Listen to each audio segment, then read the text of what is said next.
Nah, salah satu dari fungsi halaman user ini nanti adalah untuk menambahkan user baru. Berhubung yang bisa membuka halaman user itu hanya admin, ya kan? Hanya admin yang boleh membuka ini, maka yang dimaksud menambahkan user baru di sini adalah user-user yang nanti di-add oleh admin dan sifatnya adalah sebagai admin tambahan atau admin cadangan. Kemudian kalau user-user yang sifatnya umum, bagaimana Pak? User-user yang sifatnya umum itu harus mendaftar sendiri. Misalkan kita buat konsep seperti itu ya. Berarti nanti di luar sini itu bisa kita buatkan semacam menu ya. Menu untuk apa? Untuk melakukan registrasi user secara mandiri. Dan ini diperuntukkan untuk sembarang siapapun. Oke, sekarang kita buatkan menunya atau tombolnya untuk melakukan registrasi. Letaknya ada di file login ya, jadi ada di bawah sini ya. Boleh ikut form, boleh tidak. Kalau ikut form ya berarti scriptnya ditaruh di bawah sini, sedangkan kalau tidak ya ditaruh di luar form. Misalkan saya buat di dalam form, boleh kita buat semacam angkor. Angkor, kemudian ini mengarah kemana? Ini mengarah ke halaman register.php. Tapi ingat, sebisa mungkin kalau halamannya langsung ditunjuk, nama filenya langsung ditunjuk, itu sebaiknya dilindungi oleh ini. Ya, jadi sebelum diketikkan register.php, ini dipanggil.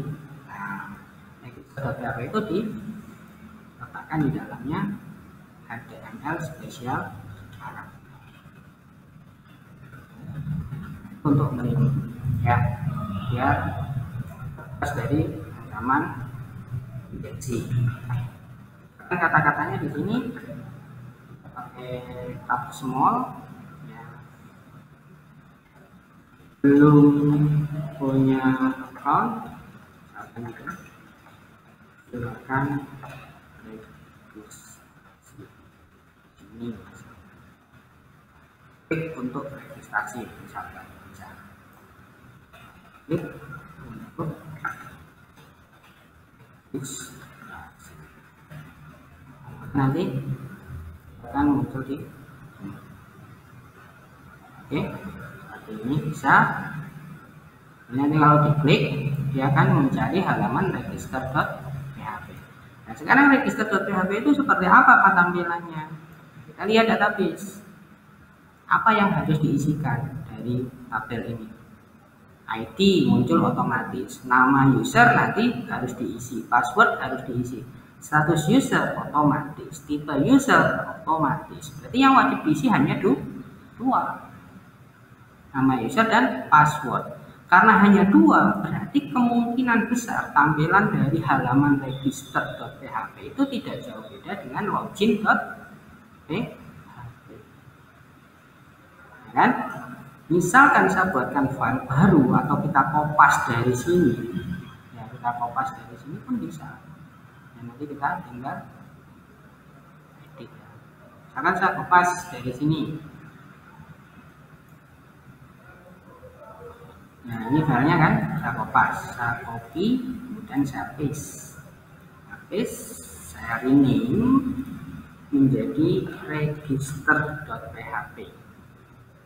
Ya, saya melakukan pembukaan folder di sini, maka di sini pun akan melakukan synchronize. Jadi muncul ya register.php. Nah, ini tinggal kita edit sedikit. Contohnya kata-kata autentifikasi user kita ganti registrasi user. Kemudian form, ya form yang digunakan untuk login, tampilannya tetap kita pertahankan. Kemudian actionnya, pengiriman variabelnya juga tetap kita pertahankan, artinya mengirim ke dirinya sendiri. Jadi kita membuat tombol ini kita rombak juga. Ini kita gunakan untuk kembali ke login, ya, file login. katanya sudah punya account, klik ini untuk bolak-balik saja sifatnya. Nah, ini kan tadi belum punya account, klik registrasi, melompat ke halaman registrasi. Sedangkan di halaman registrasi nanti kalau sudah punya maka disuruh bisa login. Maksudnya tampilan halaman registrasi tidak jauh beda dengan login ya. Kemudian kata-kata login kita ganti dengan register.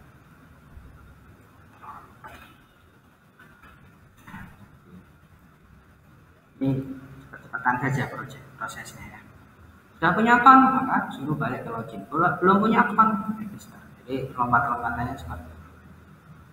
Nah, pada saat nanti saya mengisikan email untuk diregisterkan, password untuk diregisterkan misalkan, kemudian tekan tombol register, itu yang terjadi adalah data ini diproses di halaman register sendiri. Taunya dari mana? Dari perintah action ini. Ya, berarti ada yang menangkap. Ya, menangkap itu mendeteksi ya. Dulu kita sudah pernah buat di bawah sini. Yang pertama dilakukan adalah mendeteksi terjadi penekanan tombol. Karena di sini tombolnya register, maka name-nya saya rubah ya. Name-nya saya rubah. Ini jadi register. Oke. Start, maka ini pun kita rubah. Register. Jadi saat tombol register ini diklik, dia mengirimkan variabel, ada email, ada password, username, email ini username, kemudian password dikirimkan, juga mengirimkan variabel namanya btn register. Kemudian dicek di sini, apakah ada btn register? Kalau ada, berarti baru saja melakukan proses registrasi. Nah, apa yang dikirimkan? Yang dikirimkan adalah username dan password. Setelah dikirimkan, kemudian digunakan dalam kelas user. Jadi kelas user kita buka. Ya, dari sini.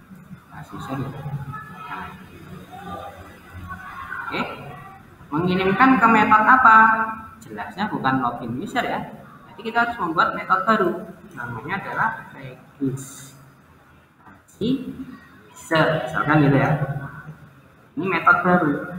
Ini nilai username, password dikirimkan ke sini. Apakah di sini sudah ada? Belum. Maka kita buat function namanya registrasi user. Apa yang dikirimkan? Sama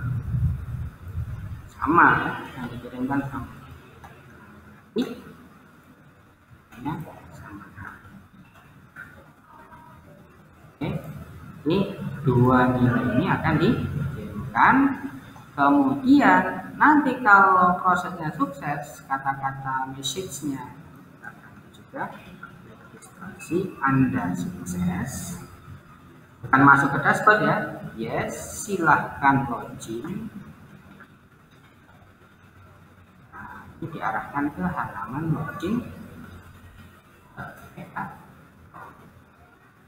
Sedangkan kalau gagal register, berarti tulisannya registrasi Anda ke ya.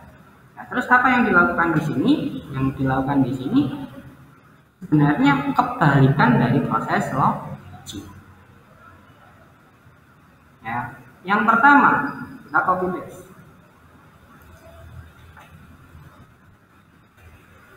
Registrasi nanti akan kita batasi, ya, yaitu tidak boleh melakukan registrasi untuk data user yang sama.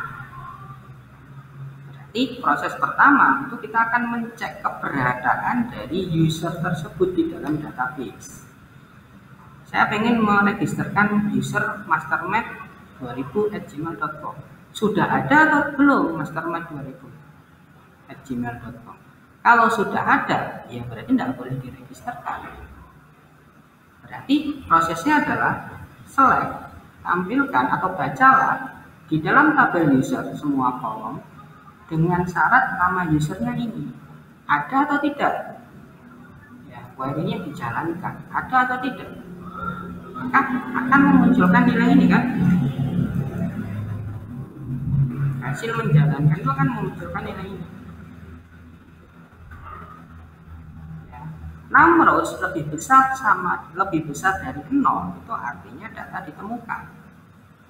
Kalau data ditemukan itu malah tidak boleh diregisterkan, jadi returnnya false. Lihat ya, ini kebalikannya.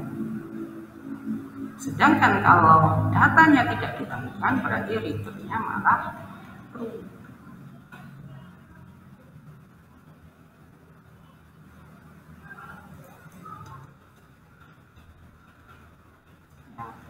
Lihat atau membaca data di dalam database seperti ini. Jadi kalau ditemukan berarti lebih besar dari 0, artinya nama user ini sudah ada di dalam database, maka tidak boleh diregisterkan ulang, ya kan? Sedangkan kalau tidak ditemukan berarti boleh diregisterkan. Jadi dari perintah ini nanti melompat ke sini, ngecek nilainya antara true. Kita uji coba dulu. Kemudian coba saya daftarkan ini. Password sebenarnya tidak penting karena tidak ngecek password dulu, kita ngecek keberadaan ini. Nah, registrasi Anda gagal. Kenapa? Karena sudah ada datanya di dalam database. Apakah perlu dikatakan bahwa registrasinya gagal karena username sudah ada? Monggo, kalau saya enggak. Ya, untuk keamanan saja biar orang tidak ngerti ya alasan gagalnya kenapa, pokoknya gagal gitu aja. Oke. Nah, sedangkan kalau misalkan saya memasukkan mastermind 2001 passwordnya misalkan sembarang ini, nah, registrasi Anda gagal. Kita cek di sini, oh ternyata ada. Oke, gagal ya. Misalkan saya ganti 2002 maksudnya. Nah, tadi sebenarnya kalau registrasi sukses itu terus ngapain Pak? Registrasi sukses kan di sini ya. Jadi prosesnya adalah simpan data registrasi user tersebut ke dalam tab apa? TPU. Nah, itu perintahnya. Nah, yang pertama kita buat struktur SQL-nya dulu menggunakan perintah insert into kemudian nama tabelnya. Setelah nama tabelnya itu kolom yang akan diisi.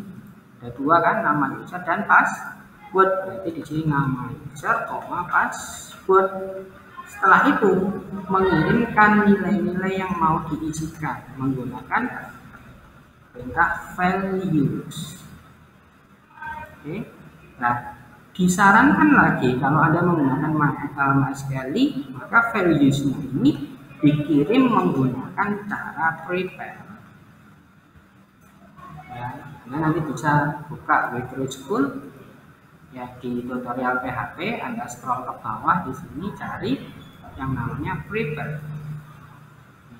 Perintah prepare statement itu bisa kita gunakan untuk melawan SQL injection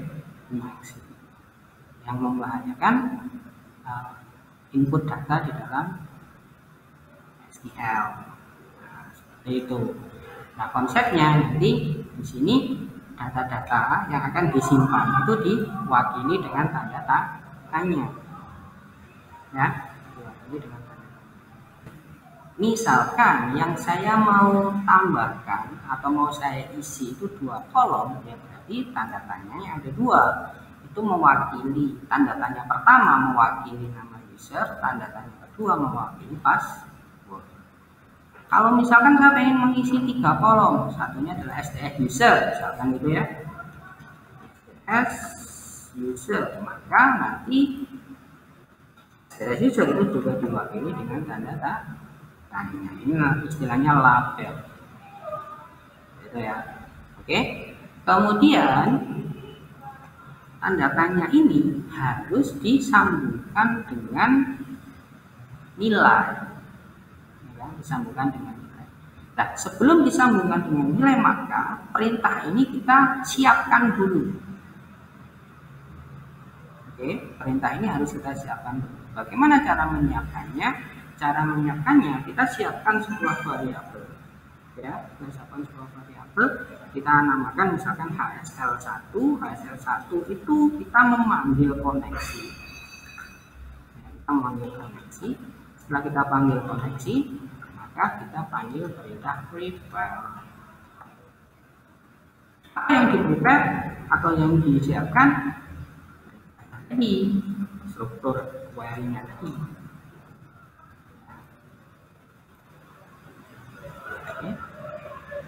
Jadi setelah perintah SQL-nya kita siapkan strukturnya, maka bisa kita prepare. Prepare itu ikut koneksi.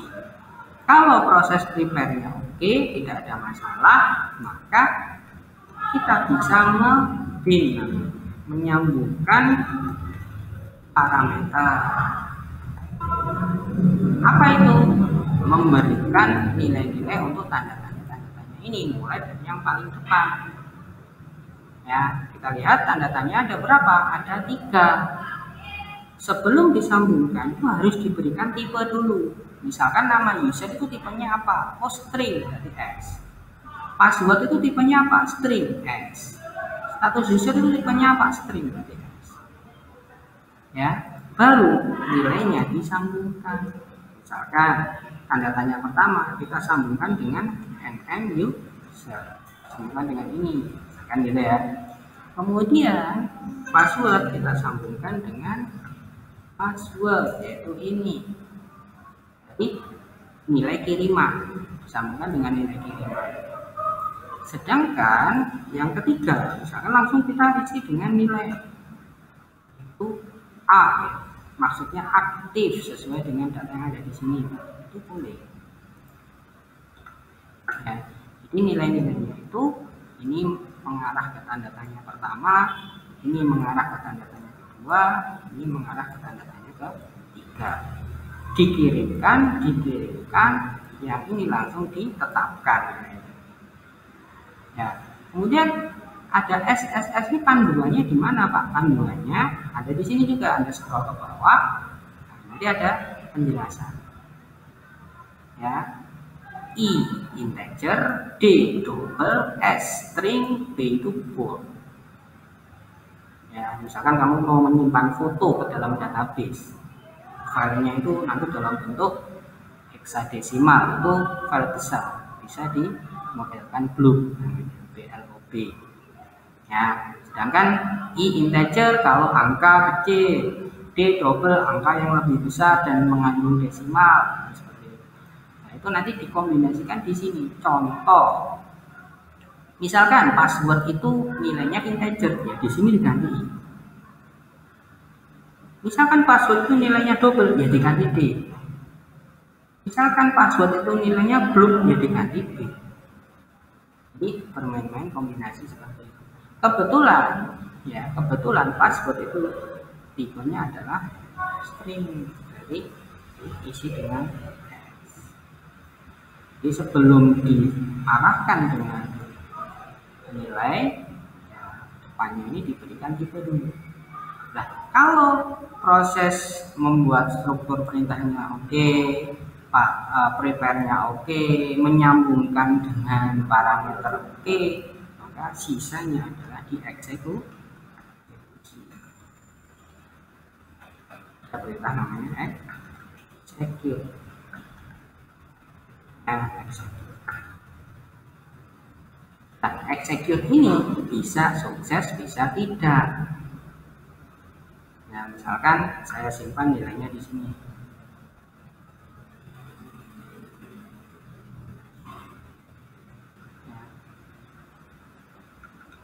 Nah, sukses bisa tidak. Ini bisa dicek juga.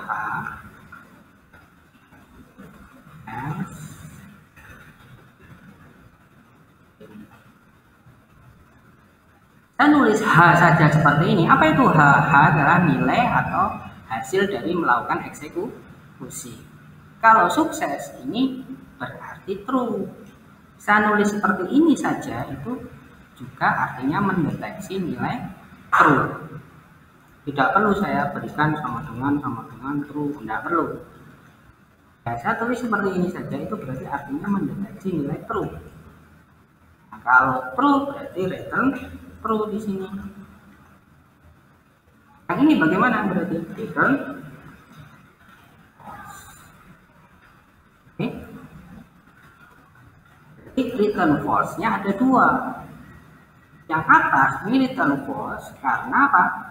Karena username sudah ada atau nama user kita tulis end user sudah ada di dalam database. Yang ini false karena apa? Karena proses simpan registrasi oke. Ini false yang pertama karena ini, false yang kedua karena kalau true jelas ya besok kita uji coba. Oke. Kita jawab yes. Apakah sudah nyimpan? Kita refresh. Belum ya, karena belum mengenali perintah tadi. Kita refresh. Kemudian kita ganti 2 di sini. Passwordnya 4567456. Oh, maaf, ini login. Register maksudnya. Ini yang 2. Kemudian passwordnya 4567456. Nah, di sini ada salah ya. Nah, ini error ini dihasilkan dari proses tadi. Cannot pass parameter 4 by reference. Oke. Kan ada nilai-nilai yang sifatnya apa? Sifatnya adalah default ya. Iya. Oke. Itu sudah ada nilainya. Di sini nggak usah cek.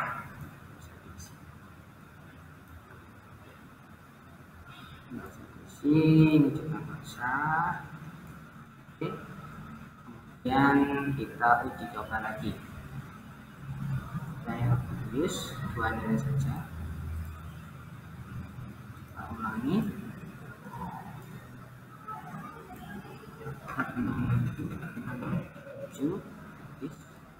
Nah, sukses ya.